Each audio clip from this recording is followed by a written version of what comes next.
یہ پتہ چل جائے گا، یہ کل آ رہا ہے نا، 14 فروری ہے نا، ویلنٹائن ڈے، تو پتہ چل جائے گا یہ اسلامی بھائیوں اور بہنوں نے کتنی عبرت اس واقعے سے پکڑی ہے۔ پریکٹیکلی تو یہ ہے نا، میری تو ٹاپ پرائرٹی ہے کہ پاکستان میں اسلامی نظام آئے، لیکن اگر اسلامی نظام نہیں آتا تو دوسرا آپشن یہ ہے کہ یہاں پہ سیکولر کوئی حکومت آ جائے، کم از کم سب کو مذہبی آزادی ہو۔ ورنہ آپ مجھے بتائیں، آج بریلویوں کے ہاتھ یہ حکومت آ جائے، انہوں نے ہر ننگ دھڑنگ بزرگ کی بھی قبر ڈھونڈ کے اس پہ مزار بنوا دینے۔ اہل حدیثوں کی حکومت آئی، انہوں نے سارے مزارات گرا دینے اور انہوں نے کہنا سارے مشرک بھی ختم کرو، بریلویوں کو ختم کر دینا۔ ہاں، تو ہمیں سوٹ کرتا ہے کہ یہاں کسی مذہبی طبقے کی حکومت آئے؟ یہ تو آپس میں ایک دوسرے کو مسلمان ہی نہیں سمجھتے، انہوں نے ہمارے ساتھ کیا کرنا ہے؟ تو لہٰذا جن لوگوں کو اسلامی نظام قائم کرنے کا شوق ہے نا، ان کو بھی میں ریکویسٹ کرتا ہوں، خدا کے لیے اسلامی نظام کے تو ہم سب خواہش مند ہیں، لیکن کون سا اسلام؟ سنی اسلام، شیعہ اسلام، پھر سنی اسلام میں بھی وہابی اسلام، صوفی اسلام، بریلوی اسلام، دیوبندی، اہل حدیث، کون سے والا اسلام؟ ہاں، جو کامن ٹرمز ہیں ان کے اوپر بات ہو سکتی ہے۔ سود کی حرمت ہے سنی کے نزدیک بھی، شیعہ کے نزدیک بھی۔ اسی طریقے سے بے پردگی نہیں ہونی چاہیے، کو ایجوکیشن کو اوائڈ کیا جائے، یہ ساری چیزیں جو اس کے اوپر تو بات ہو سکتی ہے، لیکن ونس جب مذہبی ایکٹیویٹیز کی بات آئے گی نا سر، تو بریلوی کہیں گے ہم نے تو میلاد کا جلوس نکلنے دینا ہے لیکن 10 محرم کا جلوس نہیں نکلے گا۔ ہاں، دیوبندی کہیں گے کہ نہ ہم میلاد کا نکالنے دیں گے نہ 10 محرم کا، ہم تو یکم محرم کو ایک خود ساختہ ایک دن ڈکلیئر کر کے سیدنا عمر کی طرف منسوب کر کے ہم اس کا جلوس نکالیں گے۔ یعنی ان کے نزدیک حضرت عمر کا مرتبہ نبی الاسلام سے بھی زیادہ ہے کہ میلاد تو ہم نے نہیں منانا، حضرت عمر کا دن منانا ہے، اور یہی رزلٹ نکلتا ہے نا۔ تو میں کہتا ہوں سب لوگ اپنی ایکٹیویٹیز کریں کنٹرول انوائرمنٹ کے اندر، جلسے جلوس کرنے کے، روڈ بلاکس کرنے کی ضرورت نہیں ہے، کنٹرول انوائرمنٹ میں کریں۔ ہندوؤں کو بھی اجازت دیں، عیسائیوں کو بھی دیں، لیکن کسی کے اوپر اپنی مرضی نہ تھوپیں۔ سڑکیں بلاک کر کے عشق رسول یا عشق اہل بیت کا اظہار کرنے کی کوئی اجازت نہیں ہونی چاہیے، ورنہ یہ مشکل ہو جائے گی۔ اور ہماری ینگ جنریشن اس طرح کی جو حرکتیں دیکھ رہی ہے نا، اس سے دین سے متنفر ہی ہو رہی ہے، دین کی طرف مائل نہیں ہوگی۔ کارٹون بنتے ہیں گستاخانہ، تو اس کے بعد مسلمان نبی الاسلام کی سیرت پہ تو عمل کرنا کوئی نہیں شروع کرتے۔ البتہ آپ گالی گلوچ ان سے کروا لیں، غصہ ٹھنڈا کروا لیں، اس طرح کی ایکٹیویٹیز وہ پرفارم کرتے ہیں۔ یہاں پہ بھی رزلٹ تو یہ ہونا چاہیے کہ یہاں پہ جو مسلمانوں کی بچیاں ان کے ساتھ اظہار یکجہتی کر رہی ہیں تو وہ بھی حجاب کی طرف آئیں، اس کو سیریس لیں، پریکٹسنگ مسلمان بنیں، بچے جو ہیں وہ پریکٹسنگ مسلمان بنیں، اور یہاں پر بہنوں کی اور بیٹیوں کی عزت کی حفاظت کریں۔ یہ رزلٹ اس میں سے نکلنا چاہیے نا۔ سورۃ الاحزاب میں اللہ تعالیٰ نے پردے کے احکامات تفصیل کے ساتھ بیان کیے ہیں، سورہ الاحزاب میں اور سورۃ النور میں۔ جو پردے کا، حجاب کا حکم آیا وہ سورۃ الاحزاب میں ہے، آیت نمبر 59 کے اندر، کہ اے نبی صلی اللہ علیہ وآلہ وسلم، تم اپنی بیویوں کو، بیٹیوں کو اور مسلمانوں کی عورتوں کو حکم دو کہ وہ اپنے اوپر جلباب کر کے رکھا کریں، بڑی چادر۔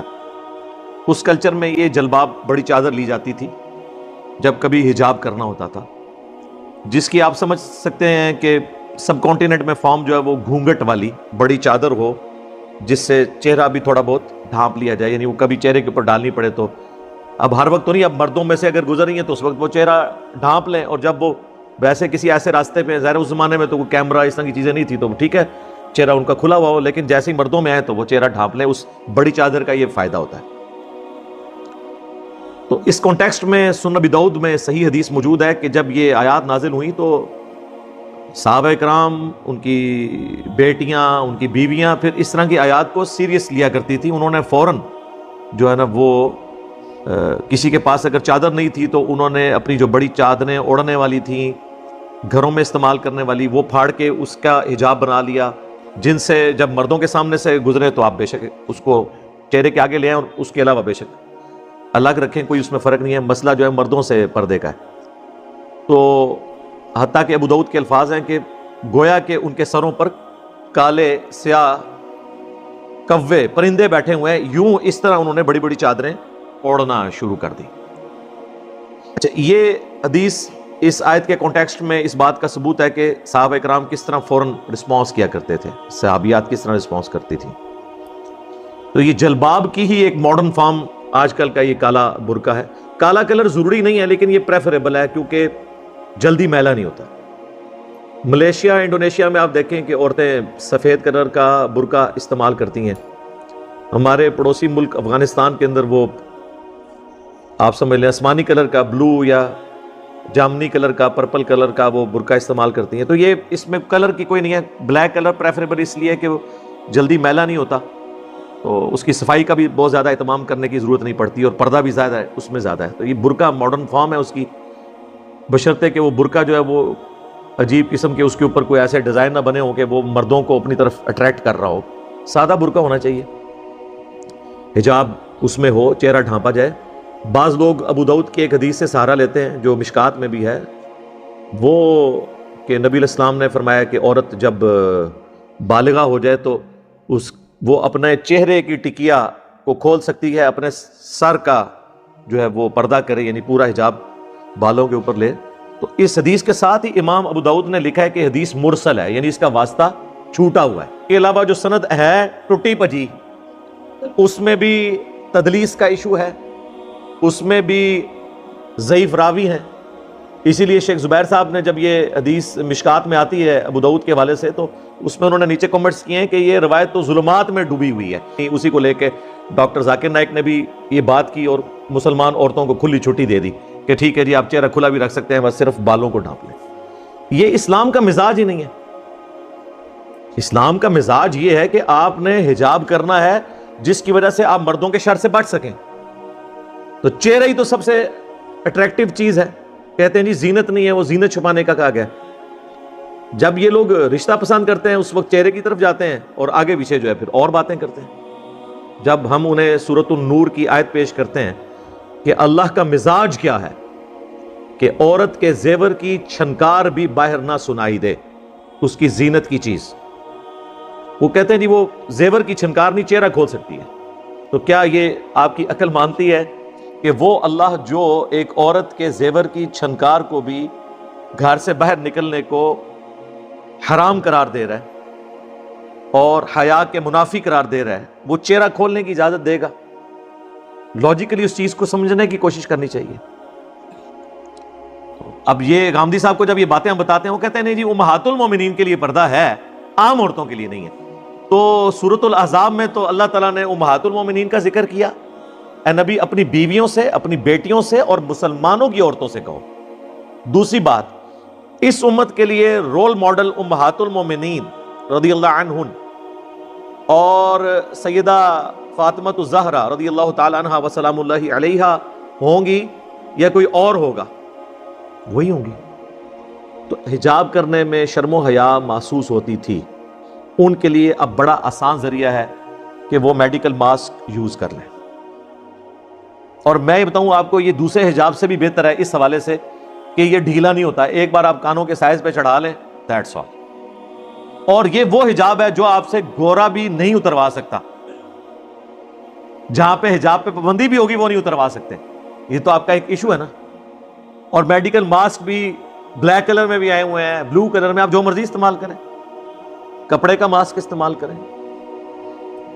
میں تو اس وقت سے ماسک یوز کر رہا ہوں جب یہ کورونا کی آزمائش نہیں آئی ہوئی تھی.